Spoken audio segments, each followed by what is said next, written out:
The Blaine Young Show, weekdays from 3 to 5 on 930 WFMD. Frank in the basement. Welcome back, Dr. Vitarello. How you doing, sir? I'm doing excellent, sir. Thank you for grounding me back. We have just been flooded with requests to watch your interview you did with us on the WFMD.com webpage. Go to the Blaine Young Show.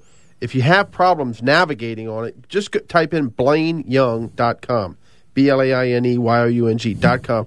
That takes you to my page. You can scroll down. There are actually 8 different cuts that you need to watch if you're going to watch the full interview with Dr. Vitarello. And by far, Pat, would you not agree, Dr. Vitarello and the interview that we did with my brother Brad over his situation at Walkersville have been by far the most 2 requested. Dr. Vitarello, we have had requests for your interview all over the region and outside the state. When I was up at the... You're important. Oh, when I was up at Ben Cardin's town hall meeting, there's someone tuning in right now that a couple folks that live in Garrett County said, this is the greatest show in the world. He said, we heard that you go talk about healthcare, heard your program, and they occasionally email me. So you did an excellent job, and hopefully we'll be able to shed some more light on of what the situation is right now. Apparently the White House said that the public option is still there. Yeah, the public option is still there. Actually, the public option is going to be viable, and what they're doing is at the very end, when they go to the committee conference level with the House and the Senate, they're going to try to push the public option to the end. Now, the key is why has he changed his rhetoric? Is because people like yourself, Blaine. I think it's the first time that the American public has a tangible connection to the issue. Like TARP, what's TARP? $1 billion here, whatever it is, and you lend money to banks and certain investment firms, et cetera. But when you talk about someone's health care, now it's tangible. And I think the White House, both and Republicans and Democrats, didn't anticipate this very sensitive nerve they hit upon, and people are very angry. Well, they're trying to sell a pig in a poke. Well, absolutely. What they're trying to do is there's an agenda. And in fact, is that they do want to have a socialized medicine program in this country. And the left of the party, the Democratic Party, wants that to be their hallmark. This is to be the piece de resistance of their party. Now, having said that, again, I'm a blue dog Democrat, don't get me wrong, is that, in the middle really stands the virtue of what we really need. So they really want to push that left agenda, but now the resistance is so high that you're seeing people calling in left and right. I think we had over 300 to 400 phone calls. At your office? At my office, coming to me about Blaine Young. Your father's good friend came up to me and says, here are some notes for your dad. Another man came in and said, here, I got your notes on Blaine Young. By the way, this is what Blaine talks about. And, and quite frankly, I didn't know enough about you personally. I came in here. I just know that you have a good show, et cetera. But it's very interesting. Democracy right now is being played out. Pressure on the White House and the legislature by guys like yourself going on radio, because people are listening to radio here. Because if you look at mainstream media like NBC, where are all the doctors? None. No, doctors are not invited to speak at these shows because they don't want to hear the doctor speak. Because if Obama says people will listen to the doctors, not the politicians, well, guess what? If you don't show them on TV, they can't hear the message. In fact, the AMA was actually intimidated by the White House, saying if we didn't go with this option, we'd be cut out of negotiations. That's interesting. So the AMA has 20 state members. 20 member states right now are not with the AMA on this. Well, I want you to answer 2 questions. Absolutely. First of all, Dr. Vitarello, you're very well respected in this community. You saved my partner's life, Jerry Wood. You're the chief cardiologist at Frederick Memorial Hospital. Why are you speaking out? And are people saying to you, stop speaking out? Absolutely. That's 2 good questions. Absolutely. Number 1, why am I speaking out? We'll shoot out their kneecaps. Don't worry about it. Absolutely. Well, no, I want to do it because it's about the patients. Blaine, it's all about the patient, my patients. When I went into this field, like my father, it was all about taking care of people. And, after 23 years here, I've developed incredible relationships with people. They're like my secondary family. And I took an oath to protect these people and care for them.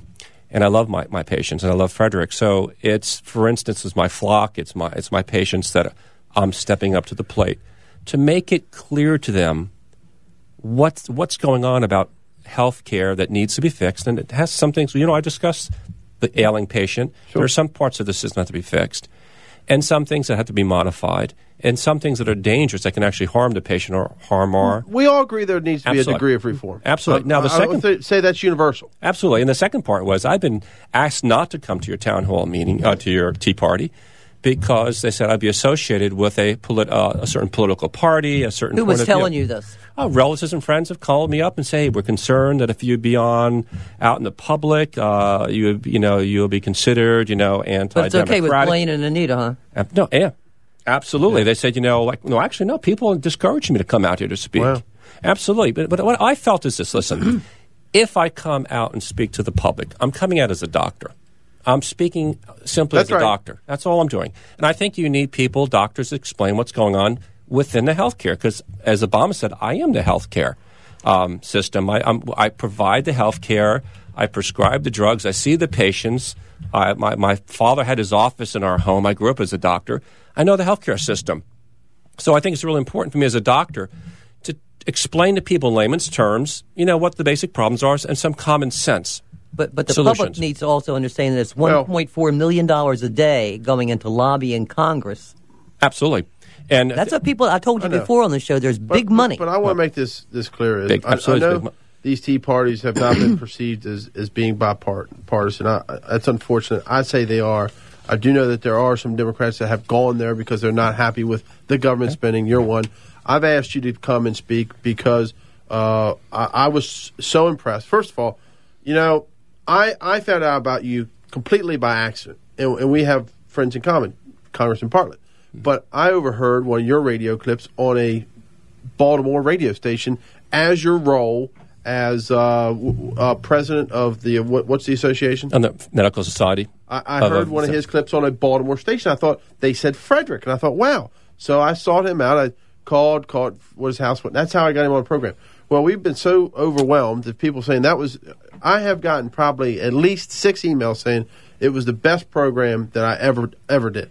And you could have asked me, Blaine, because he was my mother's doctor. Yeah, well, but what I'm saying is, so I didn't even know if he would accept, okay, which he did, and I was thankful for that. But I wanted him to be there at the Tea Party because, Dr. Virtarello, you struck a nerve because people were looking for someone that was from the medical community that they could entrust in do it in layman's terms, exactly. Which you did with this big board here, that they could now understand. Because here's the thing is, they're wondering why people were upset.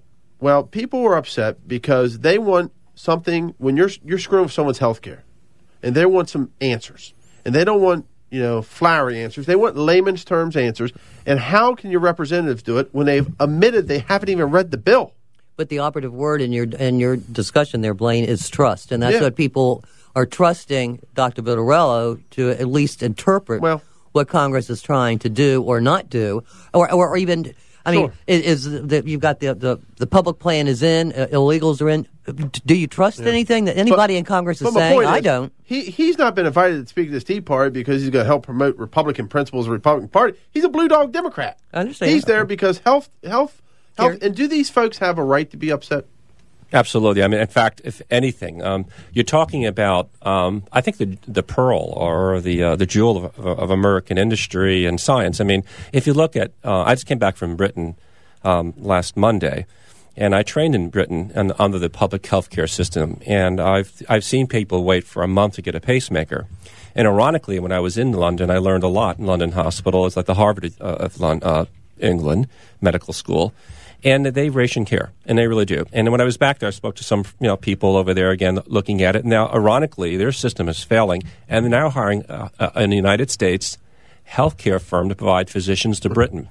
So I've seen the system fail there, and now the solution is going in this direction. Now, what the American people don't want is they have about 91% of the people have access to care through insurance, through different insurance companies, and emergency care is always rendered, like I told you last time. However, many people, they said 74% to 75%, are very happy what they have at this point, and they don't want to lose that.